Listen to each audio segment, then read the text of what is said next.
Bonjour Mamadou. Bonjour. Alors donc, je crois que tu es venu dans ce salon parce que tu as eu des petites mésaventures.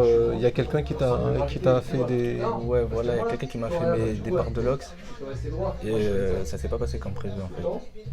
Et c'était pas dans un salon, c'était chez un particulier.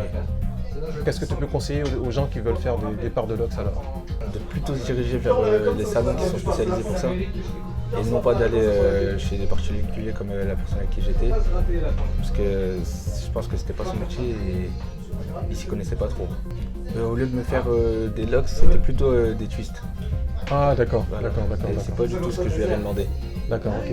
Et là maintenant, Ouais, là maintenant c'est bon, là je suis satisfait là. Coucou, salut tout le monde, comment allez-vous? Aujourd'hui, je vais chez le coiffeur derrière moi. Je vais chez Dreadlux. Pas pour me coiffer, bien que j'aurais besoin de refaire un peu mes pouces. Il y a quelques temps, je suis venu déjà dans ce salon et j'ai fait la connaissance de deux associés super sympas, Stevens et Thomas. Donc j'ai voulu vous faire profiter un peu de leur connaissance au niveau de Dreadlocks. Leur poser pas mal de questions parce qu'il y a quand même pas mal de monde qui me pose des questions sur mes Dreadlocks. Aujourd'hui, c'est l'occasion pour moi de poser des questions dans ce salon. Donc suivez-moi, je vais voir Stevens et Thomas. A tout de suite.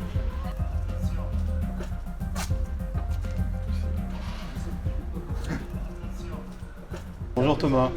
Bonjour Grégory. Donc tu es un des deux associés du salon. Je vais te poser la question, depuis quand tu as commencé à Alors, la faire des première dreads. fois que j'ai touché une lock, c'était en 2009. Après, c'était par intermittence de temps en temps. Mais je m'y suis réellement mis en 2013, on va dire. À avoir ma clientèle et à coiffer tous les jours, en faire mon métier. C'est vraiment l'année 2013. J'ai commencé à m'y intéresser en 2009. Donc, vous avez monté tout de suite ce salon, non?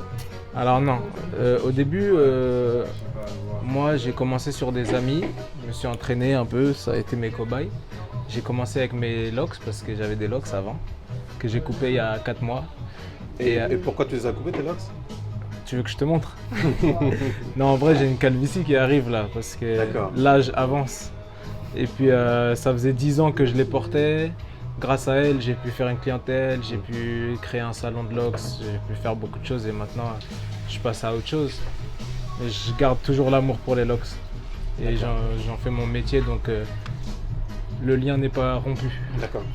Et dis-moi, est-ce qu'il y a une clientèle spéciale locks? Est-ce que tout le monde peut faire des locks? Ah ouais, complètement tout le monde peut faire des locks. À partir du moment où ils ont des cheveux, ils peuvent faire des locks. Parce que à partir du moment où tu as des cheveux, tu peux avoir des nœuds. Et les locks, ce n'est que des nœuds organisés. Est-ce qu'il y a une technique, parce que est-ce qu'il y a plusieurs styles de locks? Parce que tout le monde Alors, connaît Bob Marley. Oui, en fonction des goûts des individus. Donc ils peuvent vouloir des locks fines, des locks courtes, des locks grosses, des bongos, freeform, sister locks comme on dit, il y a plein d'appellations. Et il y en a qui rasent les côtés, il y en a qui font que derrière, il y en a qui font que devant. Donc il y a toutes sortes de styles de locks aujourd'hui. Et toutes sortes de déclinaisons en fait. Et les locks de Bob Marley, on va dire que c'est des locks, des roots locks. Celles que tu ne touches pas, tu laisses ton cheveu pousser. Forcément, un cheveu qui pousse avec la mouvance de la vie et tout, ça s'en mêle. Bob Marley, ce qu'il faisait, c'est qu'il secouait sa tête quand il mouillait ses cheveux, donc forcément, ça délimitait en lamelles, tu vois, ça faisait des séparations naturelles. Et après, ça a fait des gros bongos. Mais nous, justement, on est là pour organiser, pour pas que ça dégénère, parce que la nature, si tu la cadres pas, elle prend toute la place. C'est comme une forêt, en fait. Et voilà, nous, on organise, voilà, on refait les quadrillages, c'est comme si on taille les haies, tu vois. C'est comme ça, c'est le château de Versailles. Et Bob Marley, c'est la forêt d'Amazonie. D'accord. Pour donner un exemple. Tout à l'heure, je t'ai vu préparer de l'aloe, L'aloe vera. une feuille d'aloe. Qu'est-ce que tu fais avec cette feuille d'aloe? Alors, en fin de compte, nous, notre concept, c'est de faire que du bio, que du naturel, un peu comme toi, mais dans le capillaire, dans les locks. Alors, notre huile est complètement pure. 100% pure. On va la chercher nous-mêmes. On connaît ceux qui la produisent, on connaît ceux qui la récoltent. Et avec chaque produit qu'on veut vendre et utiliser et distribuer ici, on veut que ce soit la même procédure. Donc pour ça, on doit acheter nous-mêmes notre aloe vera, l'éplucher, la presser, la mixer, la filtrer et l'appliquer sur les locks. Mais il faut que ce soit nous-mêmes parce qu'on ne veut pas de conservateur. Donc quand tu m'as vu tout à l'heure, j'étais en train de l'éplucher, de la couper en morceaux pour qu'il en ressorte une glu naturelle. Ça aura pour but de cimenter l'intérieur de la lox. Comme je te le rappelle, c'est des nœuds. Pour resserrer les nœuds à l'intérieur de la lox, c'est le même principe qu'un jean qui est mouillé, que tu sèches à haute température. Et ben les mailles de coton, les mailles du jean vont se resserrer. Bon bah la lox c'est pareil, ça va se resserrer au séchage avec l'aloe vera qui est visqueuse, qui va colmater l'intérieur. Il m'est arrivé de voir justement des locks avec des bouts noirs, noirâtres, un peu. On a l'impression qu'il y a de la farine à l'intérieur. Pourquoi il y a c'est blanc, Ah, la farine c'est pas noir, oui, sauf blanc, peut-être blanc. la farine au levain. Oui, ou- c'est blanc parce qu'on a l'impression que ce sont des produits qu'on met dessus et puis ça n'a pas séché. Alors voilà, bon, en fait, c'est pas forcément les produits qui font cet effet secondaire là, c'est le fait qu'il y ait du silicone dans certains produits ou des corps gras. Les corps gras vont capter tout en fait, la D'accord. sueur, la poussière, la pollution qu'il y a dans l'air. Si par exemple la personne travaille sur le périphérique, travaille sur la route ou est motard ou quoi, elle va capter toute la pollution, tu vois, le carbone et tout qu'il y a dans l'air. Et ça va se cristalliser en poussière blanche dans la lox. Mais le produit, il va se résorber, mais la poussière, elle va rester. D'accord. Et une fois que la lox, parce que lock en anglais ça veut dire verrouiller, donc une fois que la lox s'est créée avec la poussière, tu ne peux plus l'enlever. Tu es obligé de la garder, ou si tu enlèves la poussière, tu enlèves un peu de la lox. Donc tu fragilises la zone. Et c'est pour ça qu'on dit aux gens, produit, c'est pas synonyme de lox. En fait, si tu veux des lox, il ne faut pas de produit. Il faut faire tout l'inverse de ce que les gens sur internet disent, ou il faut twister avec du gel, ou de la cire, ou de la pommade, de la wax, tout. En fait, non, il ne faut rien faire à part des nœuds. Et jamais un produit n'a fait des nœuds. Au contraire, ça lisse le cheveu, ça ferme les écailles du cheveu, ça empêche que les écailles soient ouvertes pour s'entremêler. Donc la seule chose qui peut faire des nœuds, c'est un crochet assez petit pour récupérer un cheveu à chaque passage, un ou deux cheveux à chaque passage. Et avec comme un mécanisme en fait, à force, tu crées un amas de cheveux qu'on appelle lox, mais en fait c'est que des nœuds. Bah justement, j'ai eu l'occasion d'aller chez un autre coiffeur, un concurrent. Il ne faisait pas de locks avec des crochets. Alors il faisait comment? Il faisait, je crois qu'il en mêlait avec ses doigts. Je ne connais pas la technique exacte, le terme exact. Alors il y a plein de méthodes. Il y a les méthodes qu'on appelle d'interlock ou latching, c'est-à-dire ça consiste à prendre la pointe d'une lox et de la rentrer dans la racine. C'est ça. Donc c'est cette méthode que je connaissais. Voilà, ce qui fait que ça va en fait faire une torsade au niveau de la racine. Donc en fait, pour te donner une image et que les gens qui te suivent puissent comprendre l'image, c'est comme si tu prends la cime d'un arbre et que tu la fais passer sous la racine de l'arbre et que tu tires et que tu espères que l'arbre va bien grandir. Donc je pense que les cheveux doivent souffrir comme ça. Et en fait tu déracines. Forcément, logiquement, là, attends, faut baisser un peu la musique. Excuse-moi. Non, je t'en prie. Logiquement, si tu fais passer le cheveu sous la racine, ça va créer une tension, une traction du cuir chevelu sur le long terme. C'est-à-dire que si mon client, je lui tire le cheveu une fois que je relâche, ça va lui faire un peu mal, mais après c'est fini. Alors que là, c'est toute la journée, voire toute la semaine, qu'il y a une traction sur le cheveu à cause de cette technique. Donc ça a deux facteurs de gravité en fait, c'est-à-dire que ça déracine le cheveu et ça crée un trou au niveau de la racine. Parce que là où on a passé la lox dans la racine, ça écarte la racine, ça divise en deux, ça fait un Y. D'accord. Et ce trou-là, il va jamais se refermer.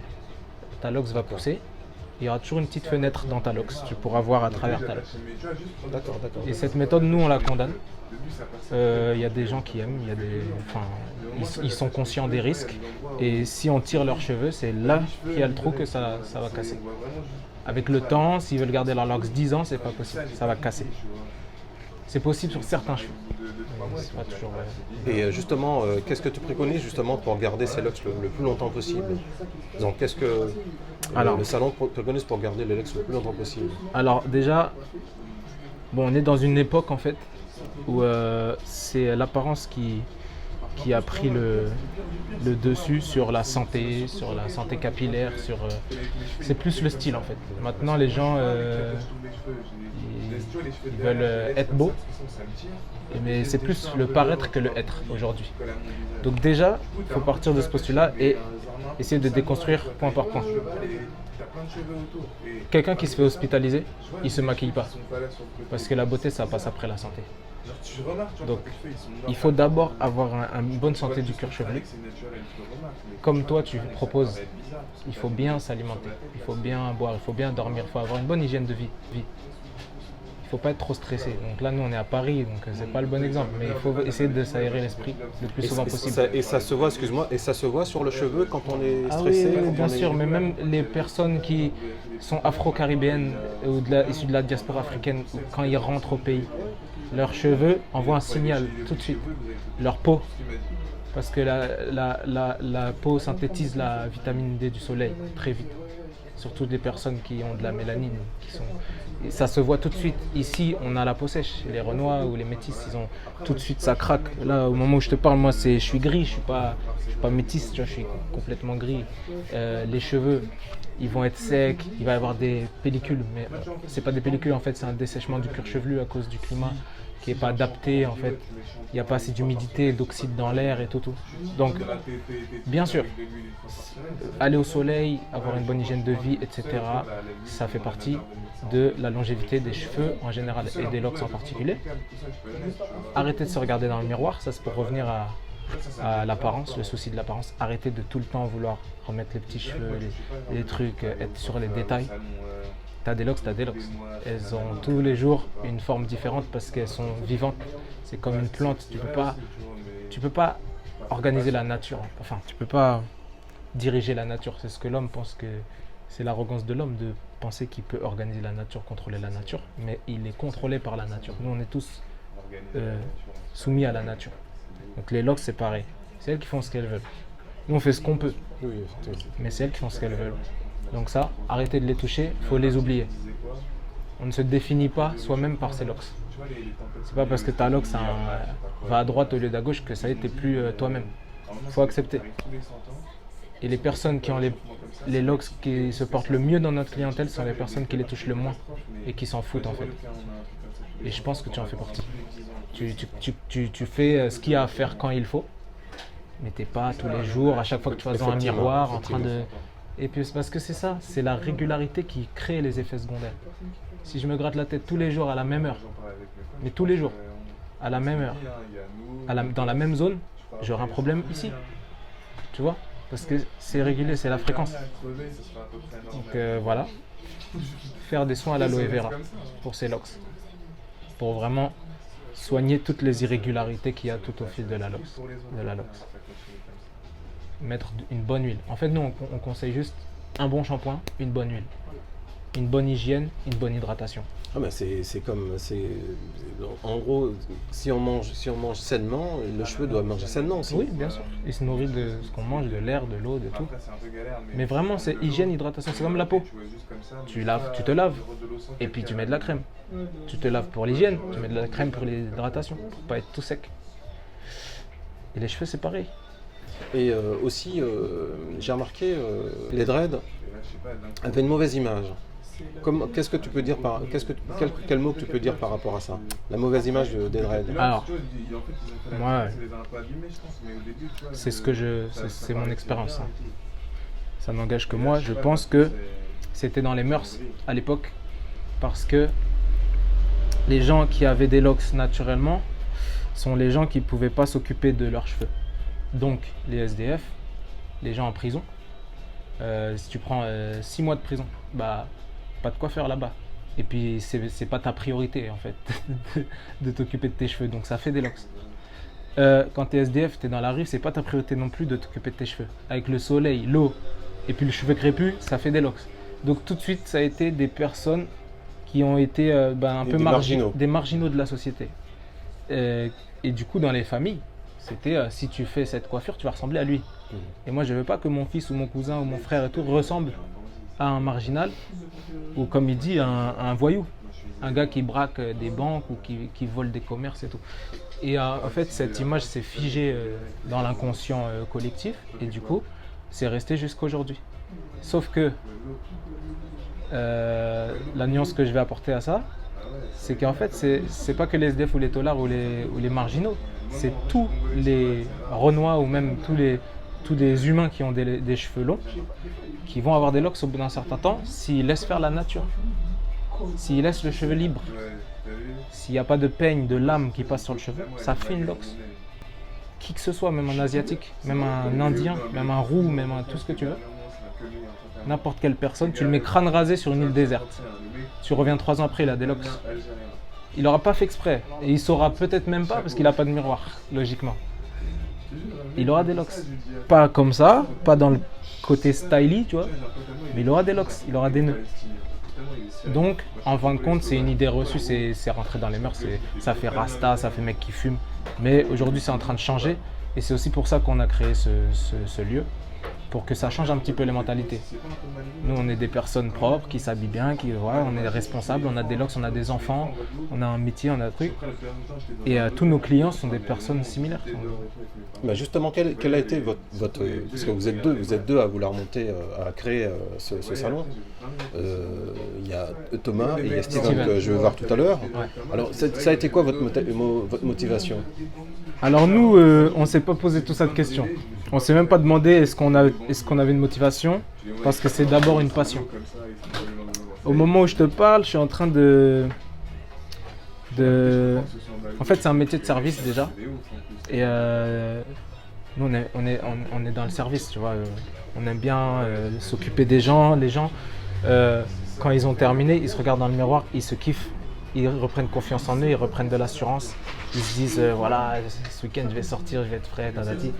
C'est comme un coach sportif qui rend son élève musclé et il prend en assurance, il gagne confiance en lui. Et la confiance en soi, c'est la clé pour toute la life. Donc ça, c'est le truc qu'on kiffe. C'est très gratifiant. Quand les gens nous disent merci, un sincère merci. Et au-delà de l'aspect pécuniaire, tu vois, tu me payes, mais tu me payes avec ton sourire et ton merci et tu es content et ça nous plaît. C'est une passion parce que on est dans le soin à la personne, tu vois. On entretient, c'est comme si on fait pousser des plantes. C'est limite thérapeutique notre métier.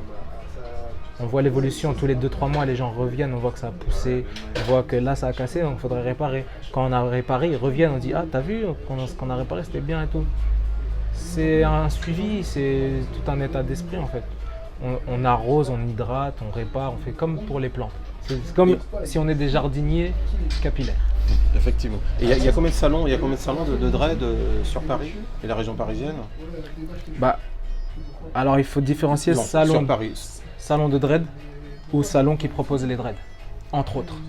Donc c'est quoi la différence? La différence c'est que le salon qui propose des dreads, il proposera pas que des dreads. Tu vois, salon afro, qui font aussi des dreads, soi-disant. C'est des salons qui font voilà, les contours, les couleurs, les tresses, les nattes, les vanilles, les machins. Là, il y en a beaucoup dans l'Île-de-France et dans Paris. Mais en général, ils ne sont pas spécialisés. Donc, ils font un peu n'importe quoi. En tout cas, nous, on récupère leurs bêtises très souvent. Tous les jours, et encore ce matin, le jeune homme qui sèche là. Et salon de locks spécialisés. Je crois qu'il n'y en a que 2 ou 3. D'accord. Qui font que des locks, qui ne veulent pas entendre parler d'autre chose. Donc ce sont des spécialistes. C'est comme un chirurgien orthopédique, il va faire que les articulations. Faut pas lui faire une opération de la mâchoire ou je sais pas. Mais justement, une phrase que est-ce que Dreadlocks, au salon de Dreadlocks, est-ce que c'est associé à Rasta? Parce qu'on m'appelle souvent Rasta dans la rue et je ne me sens pas Rasta. Je ne sais pas si je suis Rasta. Ça, c'est les raccourcis que les gens font parce qu'ils ont besoin de te mettre dans une case pour qu'eux se sentent à l'aise de dire voilà, donc lui il est plutôt comme ça. Donc il faut que je m'exprime comme ça par rapport à lui. Mais peut-être tu es gothique, tout se passe à l'intérieur. Peut-être tu es musulman, tu vas à la mosquée 5 fois par jour. On sait pas, tu vois. Et Rasta, moi le premier Rasta que j'ai rencontré, il était chauve. Donc tout ça, c'est comme tout à l'heure. Pour dire les locks c'est pour les voyous, ben non, les locks c'est pas pour les Rastas non plus. C'est pour toutes les personnes qui ne démêlent pas leurs cheveux. Ils sont loxés. Rasta, c'est épouser un genre de mode de vie, de religion. T'as pas besoin d'avoir de locks pour ça. Je pense pas qu'il reste beaucoup de Rasta sur Paris. Je suis venue pour un soin et une reprise de racines. Il y a combien de temps que vous avez décidé de faire des dreads?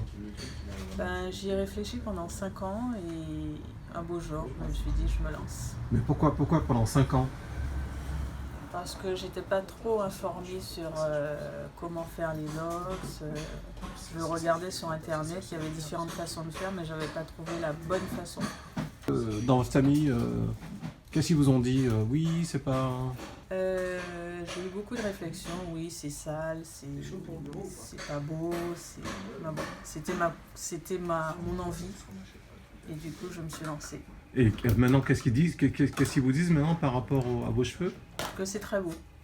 Tu fais partie de la clientèle de Dreadlux. Je suis nouveau en soi. Tout nous. Alors, donc, qu'est-ce qui t'a poussé à venir dans ce salon?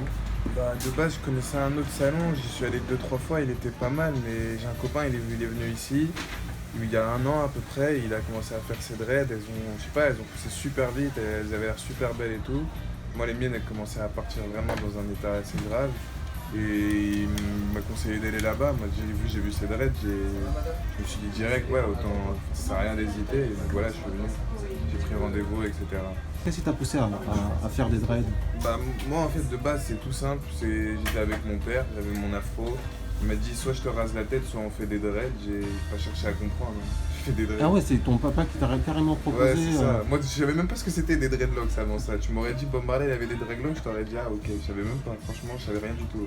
Quand tu t'as proposé ça, t'en as pensé quoi Moi, je dis, je voulais pas me raser la tête. J'ai dit, vas-y, je fais des dreads. Et là, ça fait combien de temps que tu as des dreads? Ça fait 8-9 ans là. D'accord, ouais. d'accord. Ouais, j'avais 11 ans. D'accord. Et maintenant, si on te demande de te raser, de te couper les dreads... Pour l'instant, je suis pas prêt de me couper les dreads. Hein.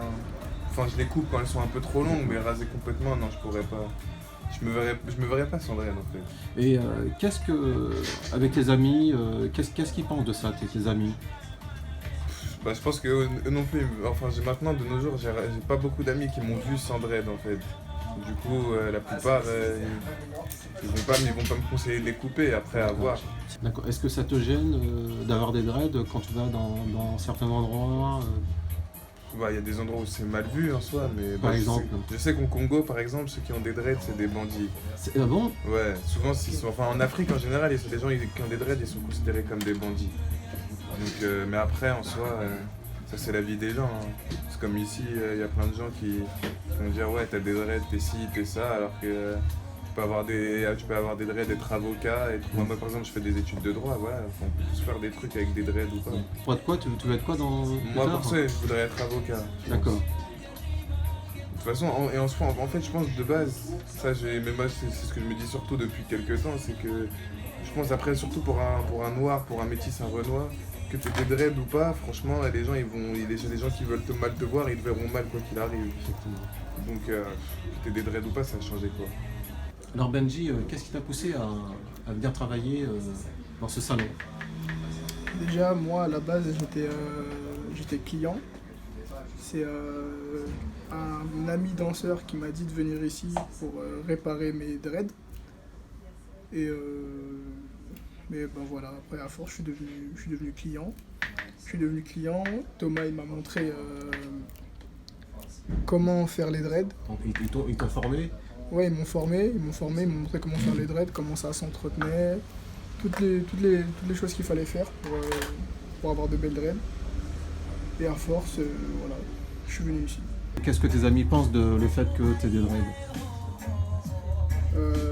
Moi spécialement ils pensent pas grand chose de moi. La plupart du temps s'ils me connaissent pas ils me disent que je fume, un truc comme ça. Tu ressembles à un tel ou un tel. Ouais, toi tu me rappelles. Quoi? C'est soit tu fumes, soit tu ressembles à un tel ou un tel. Tu me rappelles Bob Marley. De jour, on rappelle à tout le monde, on rappelle des stars, des cils. Tu vas te raser la tête, on va te rappeler Will Smith. Ça. Non, mais je te jure. Steven, c'est toi le deuxième co-gérant. Raconte-moi un peu ton histoire, parce que d'où t'es venue cette envie de faire des dreads? Alors moi, donc j'ai grandi un petit peu dans un univers afro-caribéen. Et je me suis d'abord mis à la danse, donc je dansais tout ce qui est dancehall, coupé décalé, voilà. Je faisais partie d'une agence de professionnels de danse sur Paris. C'est en quelle année? Alors ça, c'était en 2008 où j'ai intégré une agence professionnelle de danse. Donc voilà, j'ai déjà exploré l'univers, on va dire, afro-caribéen. Et ensuite, tout ce qui est coiffure, donc moi j'allais me faire des tresses à l'époque sur Paris, souvent, régulièrement. Et la suite logique, c'était d'en venir au LOX en fait, voilà. J'ai décidé de poursuivre dans le naturel. Et pourquoi les dreads LOX? Alors les dreads parce que, on va dire que dans ma démarche, je cherchais avant tout une coiffure qui me ressemble, qui était naturelle, et qui nécessitait un petit peu moins d'entretien aussi. Je me rendais compte qu'à force de laisser pousser mes cheveux faisaient des nœuds naturellement. Donc j'ai simplement voulu poursuivre dans cette démarche, mais tout en organisant un petit peu les nœuds, et ça m'a donné des locks naturellement. Qu'est-ce que la communauté afro-caribéenne a pensé quand quelqu'un qui n'a pas de cheveux crépus fasse un salon de coiffure, de dread? Alors, je dirais qu'au début, les gens étaient un petit peu sceptiques de voir un blanc travailler les dreadlocks. Après, je dirais que le cheveu de base fait des nœuds. Voilà, le cheveu fait des nœuds. Peu importe le style de cheveux, afro, caucasien, indien, le cheveu s'emmêle et donne des locks naturellement. Forcément, un cheveu caucasien va prendre beaucoup plus de temps à s'emmêler, un cheveu indien aussi, qu'un cheveu afro. Mais au final, ça donnera des locks quoi qu'il arrive. Alors quand est-ce que tu as commencé à faire des dreads alors? Donc moi j'ai commencé, on va dire, en 2008, à titre personnel. Quand je démêlais mes tresses collées, je me rendais compte que mes cheveux faisaient des nœuds en fait. Ensuite j'ai voulu organiser des nœuds, donc j'ai commencé par tourner mes cheveux avec des produits, essayer de les emmêler moi-même. Donc j'ai commencé comme ça. Ensuite, j'ai poursuivi ma démarche dans un salon de Paris où j'ai appris à faire des locks avec la méthode du crépage. Donc j'ai évolué dans ce sens, et j'ai travaillé 5 ans dans ce salon, et ce qui m'a amené à développer la méthode du crochet justement au sein de ce salon. Et on va dire que je me suis entraîné un petit peu sur des amis, sur moi-même avec cette méthode pour l'apporter dans ce salon et aujourd'hui au Vavois Luxe. Et justement, tu parlais de la méthode de crépage. C'est quoi exactement la méthode de crépage? Alors le crépage, en fin de compte, le cheveu fait du nœud. Quoi qu'il arrive, le cheveu fait du nœud. C'est pour ça que dans la vie de tous les jours, on se peigne les cheveux, on utilise des démêlants, justement pour ne pas avoir ce nœud. Le crépage, ça consiste à frotter, c'est un mouvement de friction en fait, qui permet d'emmêler les cheveux naturellement. Et simplement en fait, ça va donner une succession de nœuds, ça donnera des locks sur le long terme à force de crêper. Au crépage, il m'a fallu 1 an pour avoir mes premières locks. Et maintenant, comme Thomas me disait, vous avez développé une autre façon d'avoir des dreads. Voilà, en fait nous, on reproduit ce que la nature donne sur le long terme à l'instantané en fait. Ça veut dire qu'avec un petit crochet, on emmêle les cheveux un par un, on pique chaque cheveu pour les emmêler et donner déjà cet aspect de locks compact homogène. Ça évite toute la phase d'emmêlage et ce qui permet d'avoir des locks instantanément. Justement, le fait d'emmêler les cheveux avec un crochet, ça va être long à faire, non? Alors c'est vrai que c'est très très long, c'est un travail très minutieux. En fonction des cheveux qu'on travaille, de la texture, ça peut prendre plus ou moins de temps. Ce qui est bien avec cette méthode, c'est que tout le monde peut avoir des locks sur tout type de cheveux instantanément. et on évite une phase un petit peu bordélique, quoi. Au début, c'est vrai que quand on commence les locks, au crépage, on se retrouve avec un afro désordonné vraiment pendant 6 mois à 1 an. Donc on évite toute cette période-là déjà, et on peut choisir le calibre de la locks tout de suite, le jour même. D'accord. Et il t'a fallu combien de temps pour mettre cette méthode au point? Alors je dirais qu'il m'a fallu un bon 2-3 ans, déjà le temps d'expérimenter la méthode, Ah ouais. de gagner en vitesse, d'avoir les outils adéquats aussi pour travailler sur tout type de cheveux. Voilà, ça a pris un petit peu de temps et j'ai moi-même fait mes locks tout seul en fait. Donc je me suis beaucoup entraîné dans mes cheveux et j'ai fait beaucoup de bêtises dans mes cheveux aussi. Et justement, les gens, quand ils te voient avec des dreads, qu'est-ce qu'ils te disent? Alors là, souvent, bon, j'ai un petit peu les mêmes questions qui reviennent. Est-ce que je me lave les cheveux? Mais c'est une coupe d'afro. Voilà, c'est toujours les mêmes questions. Voilà, comment je les entretiens? Bon, que c'est pas trop une coiffure de blanc non plus. Enfin, voilà. Qu'est-ce que la communauté afro pense comme quelqu'un comme toi fasse des dreads? On va dire qu'au début c'était un petit peu pas mal perçu, mais je me sentais pas toujours à ma place dans le sens où j'ai subi certains désagréments du fait que je sois blanc et que je porte des locks. Et je pense que de fil en aiguille, comme les gens s'intéressent beaucoup plus au naturel chaque jour, on pense vraiment différemment au jour d'aujourd'hui. En 2018, tout le monde fait des locks, blanc, afro, asiatique, on fait tous des locks, c'est vraiment quelque chose qui nous rassemble tous, donc on est beaucoup plus fort en portant des locks. Ça nous permet de regrouper toutes les communautés en fait et être beaucoup plus fort aujourd'hui qu'avant. Ben justement, c'est ce qu'on voit ici dans ton salon. On ne voit pas que des afros dans ton salon. On voit pas que des afros et c'est vraiment la technique du crochet qui nous a permis aussi de façonner un petit peu cet état d'esprit, parce que aujourd'hui un cheveu asiatique, je peux lui faire des locks au même titre qu'un cheveu afro. Voilà, il n'y a aucune discrimination dans notre méthode, dans le sens où on peut coiffer tout type de cheveux à l'instantané. Est-ce qu'il y a des jeunes qui viennent vous voir pour être formés par rapport à cette technique? Alors on a beaucoup de demandes justement, beaucoup de demandes, et d'ailleurs on a formé même quelqu'un qui est au sein de notre équipe au jour d'aujourd'hui, donc Benji. Voilà, on a de plus en plus de demandes, et comme les locks sont en vogue en ce moment, c'est vrai qu'il y a beaucoup plus de demandes chaque jour, quoi. Je voyais que vous avez mis au point des produits pour les cheveux. Tu peux m'expliquer en gros les produits que vous avez? Donc nous en fait on a peu de produits, mais peu de très bonne qualité, dans le sens où on aimerait que les locks soient perçus comme une coiffure propre qui s'entretient. Donc on veut éviter d'avoir 10 000 produits qui ne servent à rien. On a juste une bonne huile de carapate qu'on va chercher en Guadeloupe. On a de l'aloe vera qu'on presse et filtre nous-mêmes pour éviter les conservateurs et garder vraiment le côté 100% naturel. Et on a un bon shampoing avec très peu d'actifs démêlants qui permet justement de limiter ce côté ébouriffé de la locks. Si vous avez des locks qui est un cheveu emmêlé et vous mettez du démêlant, ça donnera toujours un aspect ébouriffé, il y a des petits cheveux qui vont sortir. Donc voilà, on n'a que 3 produits qui nous permettent d'entretenir nos locks au quotidien. On voit souvent des gens dire qu'il faut mettre des produits pour avoir tel ou tel type de locks. C'est quoi ton regard par rapport à ça? Moi je pense qu'aujourd'hui il y a un gros business autour de la locks, les gens l'ont bien compris, donc ils essayent simplement de vendre un mauvais produit. Dans la vie de tous les jours, on achète beaucoup de produits qui ne servent à rien, mais on nous fait tellement de pubs dessus que du coup on est captivé par ce produit. Donc on a plein de mauvais produits, notamment des produits sous forme de gras qui est très mauvais pour les locks. Il faut considérer que la locks c'est comme une éponge et tout le gras reste à l'intérieur. Si je presse les locks, tout le gras ressortira de la locks. Donc tout ça c'est des mauvais produits, il faut rester dans le naturel et mettre le moins de produits possible dans les locks. Bon, là tu as de l'aloe vera. Bon, voilà, donc là j'ai l'aloe vera, j'ai mon petit plan de travail, donc ça me permet de couper mon aloe vera, d'extraire la sève. Une fois que la sève est extraite, je vais la mixer tout simplement, extraire la pulpe, donc extraire le côté gélatineux pour ne pas avoir de pulpe dans les locks et pas de dépôt. Ensuite, je vais simplement rajouter des huiles essentielles qui va permettre déjà de traiter le cuir chevelu et permettre de conserver l'aloe vera. Voilà, parce qu'il faut savoir que ça ne se conserve pas, il y a 0 conservateur, donc on l'applique au jour le jour. On la presse et on l'applique au jour le jour.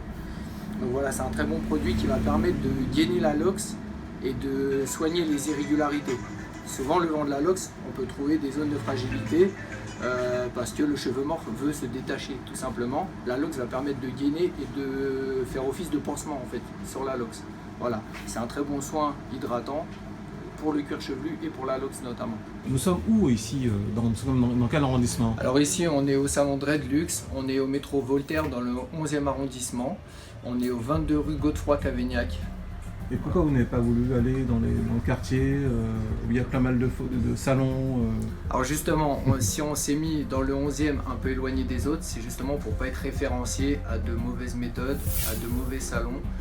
Et montrer aussi à la communauté que même dans le 11e arrondissement, qui est un quartier un peu plus populaire, on peut faire des locks et ne pas être mal vu surtout.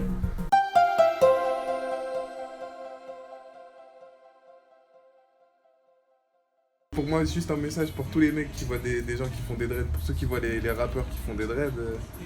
Ça serait, on en a parlé avec monsieur le coiffeur, faut réfléchir avant de les faire par contre. Parce que ça sert à rien de faire des dreads pour les couper au bout d'un an si tu te plains qu'elles soient comme ça, ou de faire des rajouts pour faire des dreads. Ça, j'ai vu des gens faire ça et je vais pas dire c'est ridicule, mais soit tu les fais, soit tu les fais pas, quoi. Je suis pas un rasta, je suis pas dans ce truc-là, moi je fais ma vie, mais les dreads ça se respecte quand même, mais je sais pas, faut se respecter. Donc voilà.